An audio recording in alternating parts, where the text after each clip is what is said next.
When this happened to me, I don't think my life was in danger, but it was by far the strangest, creepiest thing I've ever experienced. I still think about it quite often. Even if it's not Halloween season, it pops into my head on random occasions. When I was 4, it was the first time I became really excited for Halloween. I think it's because that's when I became aware that it's a holiday dedicated to eating candy. But wearing costumes was kind of fun too. I dressed as a Power Ranger, one of those full-body, skin-tight Power Ranger outfits. Since I was only 4, I hadn't made any friends yet to go trick-or-treating with. I did have a sister though, but she was just a newborn. So it was me and my mom pushing my baby sister along in a stroller.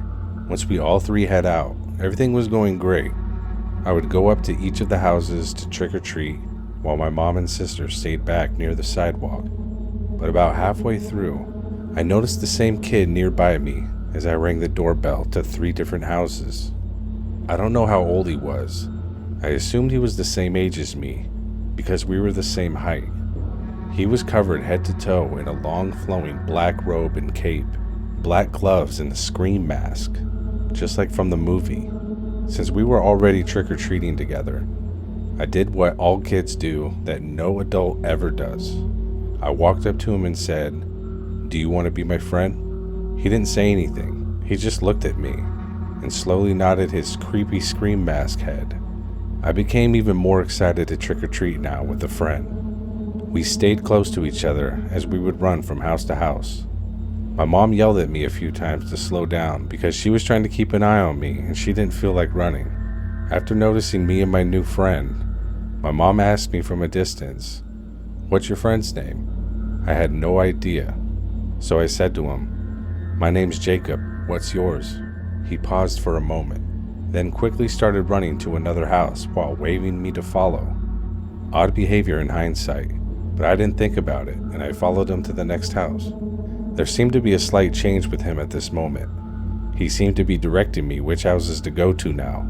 He was even holding my hand at this point. I actually remember feeling slightly uncomfortable at this moment. But when I looked over at my mom, she had a big smile on her face. She thought it was cute. As another 20 minutes goes by, with this kid holding my hand in between houses, my mom says it's getting late and we need to go home. I was okay with that, but my new friend dragged me to another house. Seeing that I'm enjoying the Halloween experience with a friend for the first time, she says 5 more minutes. After 10 more houses, and now my baby sister is starting to cry. My mom has had enough, and she says, "That's it, we gotta go. Say goodbye to your friend." But before we started walking home, my mom says to the boy in the scream mask, "Where are your parents?" For some reason, he just stood there and doesn't say anything. "Is there a phone number I can call? I can't just leave you here alone," she says. The boy still doesn't say a word. My mom is confused now. "Why aren't you saying anything?" When she said this, I thought to myself, I never even heard him say trick or treat. He hasn't spoken a single word all night. There was a long, awkward pause. We were waiting for him to say something. Instead of breaking the silence by answering my mom's questions, he grabs a hold of my hand and starts pulling me to the next house. My mom yells at him to stop, but he doesn't stop. He only strengthens his grip on me, squeezing my hand to the point that it hurts. Now I'm feeling scared. I begin to cry. My mom grabs a hold of me, pulling me in the opposite direction. She's winning this game of tug-of-war, but his grip is so strong, he wasn't letting go. Knowing she had to do something else to get him off me, my mom does the most gangster thing I've ever seen her do. She takes one step towards him and kicks him directly in his chest like she's breaking down a door. The kid goes flying backwards, tumbling to the ground. She kicked him so hard his mask comes flying off. We both look over to see who this kid was, but he was no kid. He was a sweaty, angry-looking 45-year-old man. It was a little person. I was unknowingly trick-or-treating and holding hands with a 45-year-old man pretending to be a 4-year-old. What kind of creep would do this? What were his true intentions? As a 4-year-old myself, I didn't understand what was going on. I was just confused. But my mom did. She started yelling at him and called the cops. We both stuck around to watch this man in a children's Halloween costume get arrested and go to jail. I don't know exactly what he was charged with, but it wasn't a serious charge like kidnapping.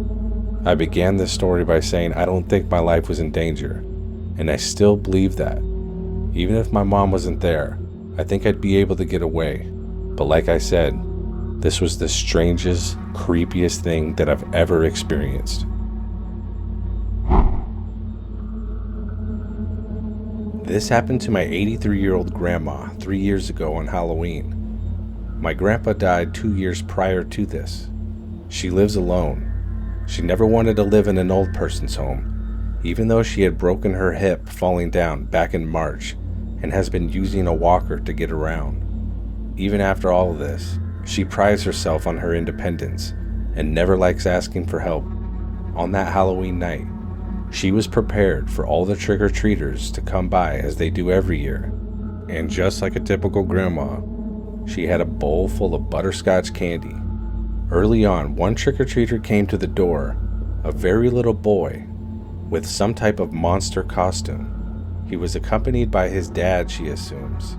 The dad wasn't wearing a costume, but he was wearing the same mask as the little boy. The dad didn't come all the way to the door.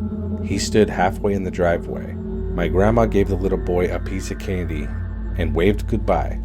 About an hour or so later, around the peak of all the kids going house to house, she opened the door to a group of children, and one of them was the same boy in the same costume. She didn't care that he came for seconds. As the boy walked away, she looked up and saw the same man in the mask. She thought it was a little weird that an adult would okay their kid going to the same house twice. Later on, a little after 9 o'clock, it seems most of the trick-or-treaters are gone. She was exhausted from the back and forth to the door, lugging around her walker all night, but she enjoyed it. At 10 o'clock, she was on her way to bed. Then, there was a knock at the door. She thought it was too late to be trick-or-treating, but since she was up and had leftover Werther's Original, she answered the door anyway. Standing there was the same little boy in the same monster mask. At first, she was a little insulted. "Haven't I given you candy already?" she said. The boy doesn't respond. She looks up and doesn't see the man that was with him before. Just then, the man in the same mask jumps around the corner and barges his way inside her home. She almost falls over as he's forcing himself past her. As she's yelling at him to get out, he brings the little boy inside and shuts the door. He directs her to the couch and says to her, "Sit down, shut up, and you won't get hurt." A man in a Halloween mask is now robbing my grandma with his son to witness it. They both go in her bedroom looking for jewelry, while she was helpless sitting on the couch. The man is popping his head in and out of the room to make sure she doesn't go to the phone to call the police. But my grandma remembers something. Ever since she broke her hip, she has had one of those life alert devices on her neck. She wastes no time and presses the button, and using her landline, she is connected to an operator for the company. Then they dial the according emergency number for them, depending if they need fire or medical, or police in this case. She gets an operator and tells them what is happening, and she muffles the speaker when the operator is talking to her. And amazingly, it only took 5 minutes for the police to show up. They knock on the door, and she yells for them to come in, and they arrest the man without a fight. What type of person would bring their toddler son along to rob an old lady? It's really crazy what people are capable of. My grandma now jokes how she should be on one of those commercials after all of this. For 5 years, every Halloween season, I worked at a haunted house. I first only did it for some extra cash, but I really enjoyed it. The first 4 years, I worked as one of the actors trying to scare people. Every day for 2 weeks, I'd go to work dressed as a zombie and freak people out when I jumped out from behind a curtain. The last year I worked there, I was offered sort of a manager role. I'd make schedules for the actors, help set up the house, and work the front where people would pay to get in. It wasn't scaring people or anything, but I already had my fun with that, and I was happy with my new role. Everything that year went smoothly. That is until the night of Halloween. As usual, I was selling the tickets in the long line of customers, and Josh came up to me and asked if we had hired a new actor for the night. I said, of course not, why? A couple of the actors said there was someone working in a spot that isn't on the schedule. They said there's a guy just standing near one of the walkways. He's not hiding or anything. He's pretending like he's going to stab people. I thought that was extremely weird because nobody on our team matched that description. I told Josh to take over the ticket sales while I check it out.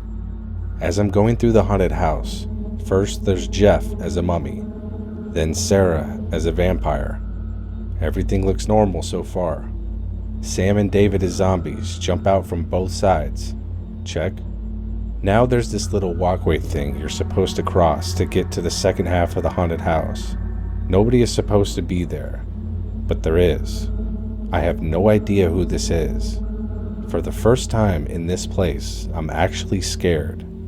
It's a tall, skinny man that looked homeless. He was wearing jeans that were ripped to shreds and an old ragged button-up flannel shirt, but none of it was buttoned. It was exposing his entire chest and stomach, and he was covered in blood. He had what seemed to be 100 cuts along his stomach and chest, and the blood was dripping down, soaking his jeans and also creating a small puddle on the floor. Now, I've spent a lot of time around haunted houses and seen lots of fake blood, but this looked straight up real. What made me think it was real was the long butcher knife he was holding. But hold on, this couldn't be real, could it? I had to get closer to check it out. It was so hard to get a good look with the strobe lights flashing. I go behind the curtain to turn the strobe lights off, and the real lights on. I know exactly where the switch is. I flip both switches and take a look. There's more blood than I thought. I said, "Hey, what the hell are you doing here?" He just stares at me and holds the knife to his chest. I get a glimpse of a well-known logo on the knife just above the handle. Now I know it's real. He then slides the bloody knife across his chest, causing more blood. I'm not investigating any longer.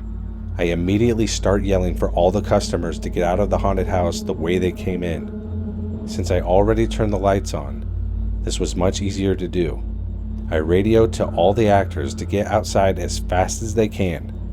I call the cops and tell them to hurry because there's a man with a long knife that's not afraid to use it. Cops arrive with medical gloves on and guns drawn. Apparently he put the knife down when asked, and no shots were fired. When they searched him, they found some drugs. I don't know what kind, but it does make sense you'd have to be out of your mind to do something like this.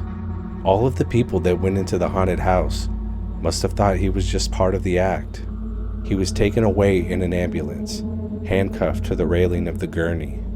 I don't think I sold a ticket to him. I would have remembered him. He must have snuck in somehow. That was my very last night ever working at the haunted house. I don't know if it's because of that incident, but the whole haunted house scary stuff thing doesn't interest me anymore.